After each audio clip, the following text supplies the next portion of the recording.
അവർക്ക് ചെയ്യുന്ന പോലെ നമുക്ക് ചെയ്യാൻ പറ്റൂല, പക്ഷേ അവരോടൊക്കെ ഒരു സ്നേഹമുണ്ടല്ലോ, മതി മതി മതി, അതുകൊണ്ട് രക്ഷപ്പെടുമെന്ന് എനിക്ക് പ്രതീക്ഷയുണ്ടെന്ന് മഹാനായ സുഹാബി 10 കൊല്ലം നബി തങ്ങൾക്ക് ഖിദ്മത്ത് ചെയ്ത അനസ് ഇബ്നു മാലിക് റളിയല്ലാഹു തആല അൻഹു. ഇസ്ലാമിനെ സ്നേഹിക്കാൻ ഒരു സംഘത്തെ അള്ളാഹു ഏൽപ്പിച്ചിരിക്കുക, പടിഞ്ഞാറിനെ കൊടുത്തിരിക്കുക. ഇഖ്ബാൽ അന്ന് പറഞ്ഞു, അള്ളാഹു ലോകത്തെ ഭൂമിയെ 2 പകുതിയാക്കിയിട്ട് ഒരു പകുതി ഈസ്റ്റ് ഞാൻ എടുത്തു, വെസ്റ്റ് നീ എടുത്തോ ശൈത്താനെ എന്ന് പറഞ്ഞ് പിശാചിന് കൊടുത്തു എന്ന് പറഞ്ഞിട്ടുണ്ടായിരുന്നു. അതിപ്പോ നേരെ മറിച്ചായി പോകുന്നുണ്ടോ എന്നാ സംശയം. ഇപ്പൊ ഈസ്റ്റ് തിന്മകളുടെ നാടായിട്ട് മാറാം, പടിഞ്ഞാറ് തിന്മയൊക്കെ ചെയ്തങ്ങോട്ട് ബോറടിച്ചിട്ടേ, തോന്നിവാസം ചെയ്തങ്ങോട്ട് ബോറടിച്ചിട്ട്, അതിനെ അർത്ഥം തോന്നിവാസം കൊണ്ടങ്ങോട്ട് ബോറടിച്ചിട്ട് ഇവര് ആത്മീയത ഉണ്ടോ എന്ന് പറഞ്ഞ് ഓടി വരിക. അങ്ങനെ നമ്മുടെ നാട്ടിൽ അമ്മൻ്റെ അടുത്തൊക്കെ ഇവർ വരുന്നത്, എന്തെങ്കിലും ആത്മീയത വല്ലയിടത്ത് കിട്ടാനുണ്ടോ നോക്കിയിട്ട്, അതിന്റെ ഹക്കും ഭാഗത്തും തിരിഞ്ഞിട്ടല്ല, അങ്ങോട്ട് വരികയാണ്. എന്ത് തോന്നിവാസം ചെയ്തങ്ങ് മടുത്തു, ഇനി എന്ത് ചെയ്യും?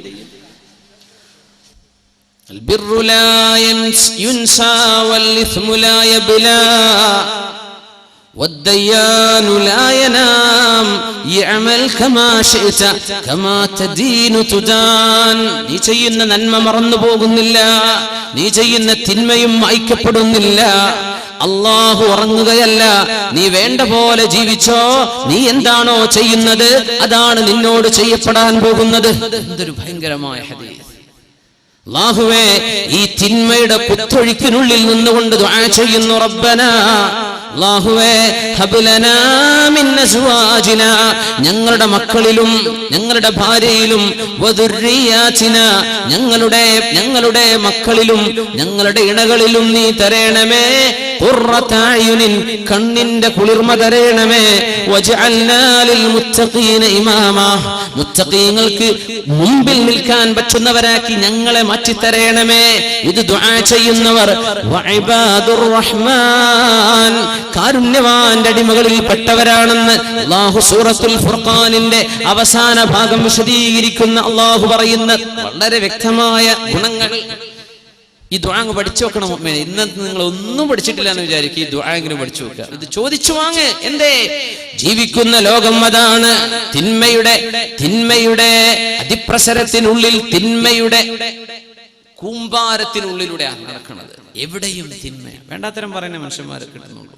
മഹാനായ സുഫ്വാൻ ഇബ്നു സുലൈം റളിയല്ലാഹു അൻഹു പറയുമായിരുന്നു, ലയഅതി അലന്നാസി സമാൻ, ജനങ്ങൾക്കൊരു കാലഘട്ടം വരും, തകൂനു ഹമ്മതു അഹദിഹിം ഫീഹി ബത്നു വദീനുഹു ഹവാ. ഒരു കാലഘട്ടം വരും, അന്ന് ഒരു മനുഷ്യന്റെ പ്രധാനപ്പെട്ട മെയിൻ ഒബ്ജക്റ്റീവ്, ഞാനിപ്പോ എന്തിനാ ജീവിക്കുന്നത് എന്ന് ചോദിച്ചാൽ തിന്നാൻ, ഭക്ഷണം കഴിക്കാൻ, ഇതൊരു പണിയാക്കി കൊണ്ടു നടക്കുന്നവരാണ്. പിന്നെ അവരുടെ ദീനെന്താ, എന്താ റിലീജിയൻ they belong to, ഹവ നഫ്സ് എന്ന് പറഞ്ഞ bodily caprices and passions, നമ്മുടെ ശരീരത്തിന്റെ ഇഷ്ടം എന്താണോ അതന്നെ എന്റെ ദീന്. അത് ഉസ്താദ് പറഞ്ഞാലും ഞാൻ കേൾക്കൂല, എന്റെ വാപ്പ പറഞ്ഞാലും കേൾക്കൂല, പണ്ഡിതന്മാര് പറഞ്ഞാലും കേൾക്കൂല, എനിക്ക് തോന്നണത് ഞാൻ ചെയ്യും. ഈ രീതിയിൽ കാലം മാറി വരുമെന്ന് ദീർഘദൃഷ്ടി ഉണ്ടായിരുന്ന സുഫ്വാൻ ഇബ്നു സുലൈം റളിയല്ലാഹു തആല അൻഹു. ചുരുക്കി പറഞ്ഞ തിന്നാനുള്ള ഏർപ്പാടിനെന്ന് ഭയങ്കര. എല്ലാ ചാനലുകാരനും കുക്കറി ഷോ ആണ് ഇപ്പൊ നടത്തുന്നത്. തിന്നോളൂ, നിങ്ങൾ ഉണ്ടാക്കി ടേസ്റ്റ് ചെയ്ത് നോക്കണം കേട്ടോ എന്നാ പിന്നെ അടുത്ത വസിയത്ത്. എല്ലാവരും ഉണ്ടാക്കണം കേട്ടോ, തീറ്റിപ്പിക്കുക, ഇതിന്റെ പരിപാടി. തിന്നാൻ വേണ്ടി ജീവിക്കുക. ആലോചിച്ചു നോക്കി കാലം പോയൊരു പോക്ക്. തിന്നാന്ന് പറഞ്ഞ വലിയ പണിയാണ്, ജീവിക്കാൻ വേണ്ടി തിന്നണം അല്ലെ.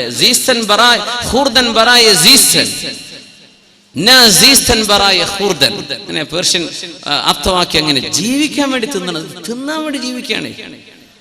ജീവിക്കാൻ ആവശ്യമായത് തിന്നു കഴിഞ്ഞ് തടി വണ്ണ പിന്നെയും കുക്കറി ഷോ തന്നെ ഉപരി നടത്തുന്നത്.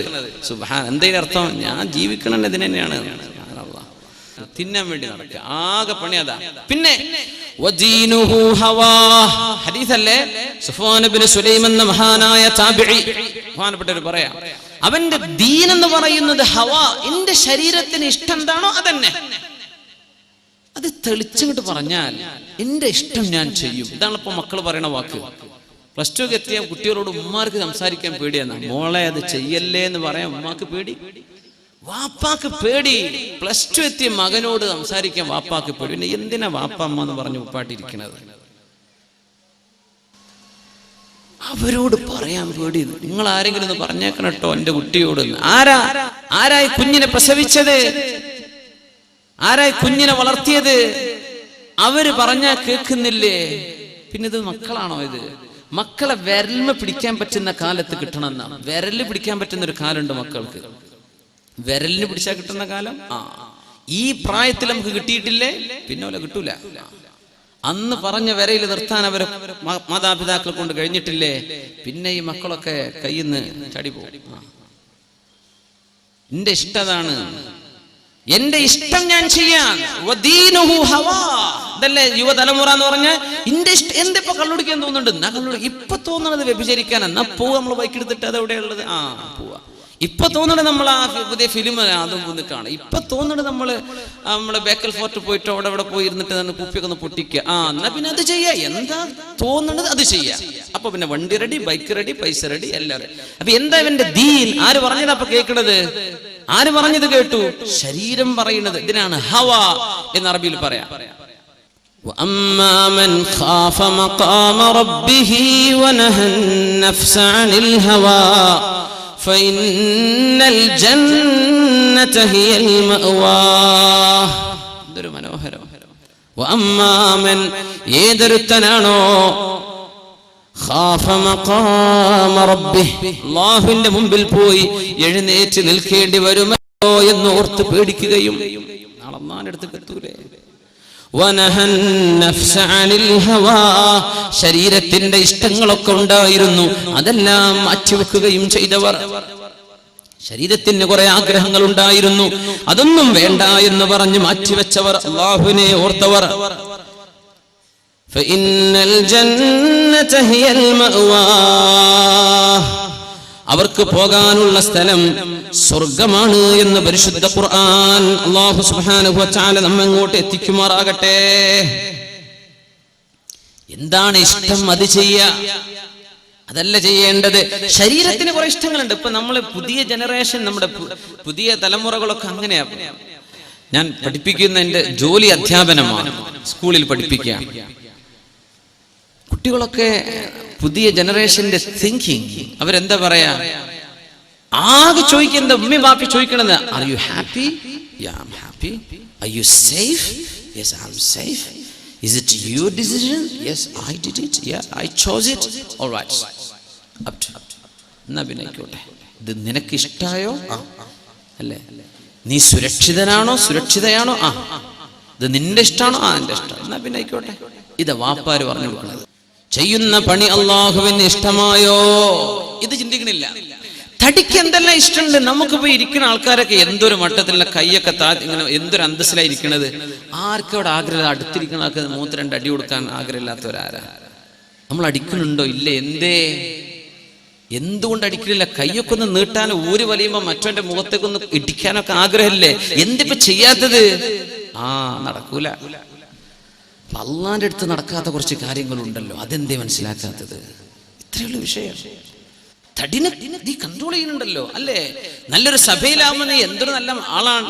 പിന്നെ എന്തേ ഒരു പെണ്ണങ്ങൊരു മെസ്സേജ് വിട്ടപ്പോഴേക്കും നീ എന്തെങ്ങനെ ഇറങ്ങിപ്പോയത്? എന്ത് നിനക്ക് ബുദ്ധി ഉണ്ടായില്ലേ? എന്തേ ഇപ്പൊ സംഭവിച്ചത്? ആരും കാണില്ല എന്ന് വിചാരിച്ചപ്പോ നീ അങ്ങ് മറന്നല്ലേ? ആളുടെ കൂട്ടത്തിൽ എന്തൊരു നല്ല മനുഷ്യൻ. യാ അല്ലാഹ്. മനുഷ്യൻ വളരെ ദുർബലനാണെന്ന പരിശുദ്ധ ഖുർആനിന്റെ ആയത്തിന് ഫുളൈൽ ഇബ്നു ഇയാദ് റളിയല്ലാഹു അൻഹു കൊടുത്ത അർത്ഥം, നല്ല ചെറുപ്പക്കാർ, നല്ല ഈമാനുള്ളവർ, പക്ഷേ ഒരു പെണ്ണ് ഹറാമിലേക്ക് ക്ഷണിച്ച ഒരു കാണാൻ ഭംഗിയുള്ള പെണ്ണ് നടന്നു പോവുകയോ ചെയ്താൽ ഇവനങ്ങനെ നോക്കി നിൽക്കുക, ആരും കാണില്ല എന്ന് വിചാരിക്കുമ്പോ. എന്നിട്ട് ഇവന് വല്ല പ്രയോജനമുണ്ടോ? ഇല്ല. ഹറാമല്ലേ? അതെ. ഈ കിട്ടുന്ന ഓരോ സെക്കൻഡും ഹറാമായിട്ട് അവനിൽ റെക്കോർഡ് ചെയ്യപ്പെടല്ലേ? എന്നിട്ട് പക്ഷെ ഇവന് നിർത്താൻ പറ്റുന്നില്ല. തനിക്ക് ഉപദ്രവമാണെന്ന് മനസ്സിലാക്കിയിട്ടും അത് പിടിച്ചു നിൽക്കാൻ പറ്റാതിരിക്കുന്നത്. അസ്മഈ എന്നവർ വലിയ നഹവി പണ്ഡിതനാണ്, നഹവിസ്റ്റ് എന്ന് പറയും. ഗ്രമേറിയൻ, റിട്ടോറിക് സ്കോളർ, വ്യാകരണ ശാസ്ത്രം പഠിച്ച വലിയ പണ്ഡിതനാണ് അസ്മഈ. ഒരുപാട് യാത്ര ചെയ്ത ആളാ. അദ്ദേഹം പറയും, ഞാൻ ഒരു അറാബിയെ കണ്ടു, കണ്ണിങ്ങനെ ചെമന്ന് തുടുത്തിട്ട് കണ്ണിന്ന് വെള്ളം അങ്ങനെ വരുന്നുണ്ട്, ചെങ്കണ്ണ് പിടിച്ചതാ. അപ്പൊ ഞാൻ ചോദിച്ചു, എന്നാ കണ്ണൊന്ന് തുടച്ചൂടെ? ഡോക്ടർ പറഞ്ഞിട്ടുണ്ട് തുടക്കരുത്. തിന്നാൻ എന്തേലും ഞാൻ കൊണ്ടുവരട്ടെ? ഡോക്ടർ പറഞ്ഞിട്ടുണ്ട് തിന്നരുത്. അറാബി പറഞ്ഞു കൊടുക്കുക, അസ്മഈ ഡോക്ടർ തിന്നരുതെന്ന് പറഞ്ഞാൽ തിന്നാതിരിക്കുന്ന നമ്മൾ, അല്ലേ? അള്ളാഹു അരുത് എന്ന് പറഞ്ഞത് പലതും നമ്മൾ ചെയ്തു കൂട്ടിയാൽ നാളെ നരകത്തിലേക്ക് പോകുന്ന ആളുകൾ ചിന്തിക്കുന്നത് അതായിരിക്കും. അന്ന് ഞാനത് വേണ്ട എന്ന് വെച്ചിരുന്നെങ്കിൽ എത്ര നന്നായിരുന്നേനെ. അന്ന് പരലോകത്ത് അവിശ്വാസികൾ പറയണില്ലേ, അത് നമ്മൾ ദുന്യാവിൽ ഇവിടെ കാണുന്ന സംഗതിയല്ലേ. ഡോക്ടർ പറഞ്ഞു തുടരുത്, തുടർന്നില്ല. ഡോക്ടർ പറഞ്ഞു ബിരിയാണി കഴിക്കരുത്, പിന്നെ തുടർന്നില്ല. ഡോക്ടർ പറഞ്ഞു റെഡ് മീറ്റ്സ്, ഇറച്ചിയും ഇതൊക്കെ ഒഴിവാക്കണം, അപ്പൊ നമ്മൾ ഒഴിവാക്കി. പടച്ച റബ്ബേ, ഡോക്ടർ കള്ളുടിക്കരുത് എന്ന് പറഞ്ഞാൽ കള്ളുടി നിർത്തും ചെയ്യും ചെറുപ്പക്കാരെ, അല്ലേ? ഡോക്ടർ പറഞ്ഞ് അടിച്ചു പോകട്ടോ, എന്നിട്ട് കാര്യം പറ്റ പോക്കാണ്, ലിവറൊക്കെ പോയിട്ടുണ്ട്, കിഡ്നിയൊക്കെ പോയിട്ടുണ്ട് എന്ന് പറഞ്ഞാൽ നമ്മൾ നിർത്തും. ഉലമാ പറയാം തൗബ ചെയ്യുന്നത് അള്ളാഹ്ക്ക് വേണ്ടിയായിരിക്കണം. അപ്പൊരാൾ ചോദിച്ചു, അല്ല അള്ളാഹ്ക്കല്ലാത്ത വല്ല തൗബയുണ്ടോ? അള്ളാഹ്ക്കല്ലാത്ത വല്ല തൗബ ഉണ്ടോ? തൗബ അള്ളാഹ്ക്ക് തന്നെയല്ലേ നമ്മൾ ചെയ്യുള്ളൂ. അള്ളാഹ്ക്കല്ലാത്ത തൗബ ഉണ്ടാവും. എങ്ങനെ? ഈ കേസിൽ സിസർ വലിച്ച് ആകവൻ ചെയിൻ സ്മോക്കറും ചെയിൻ്റെ സ്റ്റെയിനും ഒക്കെ ആയിട്ട് അവസാനം ഡോക്ടർ പറഞ്ഞു ഇതിങ്ങ് നിർത്തിയിട്ടില്ലെങ്കിൽ കാര്യം പോക്കാണ്. അപ്പൊ നിർത്തി. തൗബ ചെയ്തു, ഇനി ഞാൻ തുടരല്ലോ, ഞാനത് ഇന്നലെ രാത്രി എനിക്കൊരു തോന്നിയിട്ടുണ്ടായത്, ഞാൻ നിർത്തിയത് എന്തിനാ? ഈ തൗബ എന്താ? തടി പോകുന്നു പറഞ്ഞപ്പോഴുള്ള തൗബയാണ്, അതല്ല തൗബ. കുടിച്ച് മതിമറന്നു പോയി മരിച്ചു പോണോലെത്ര, അറ്റാക്ക് ആവുന്നവരെത്ര, മൂലൊക്കെ കിടക്കുന്നവരെത്ര. ഡോക്ടർ പറഞ്ഞു ഇനി കുടിച്ചാൽ ഞാൻ നിങ്ങളെ ചെക്ക് ചെയ്യ പോലുമില്ല. അങ്ങനത്തെ ഒക്കെ നല്ല ഡോക്ടർമാരുണ്ട്, അല്ലേ? അപ്പൊ നിർത്തും. ഇനി ഞാൻ കുടിക്കൂലോട്ടോ, പടച്ചോനെ ഞാൻ നിർത്തി. എന്റെ പേര് നിർത്തിയത്? തൗബയാണോ ഇത്? ഇത് തൗബല്ല, ഇത് നിന്റെ തടിക്ക് വേണ്ടി നീ നിർത്തിയതാ.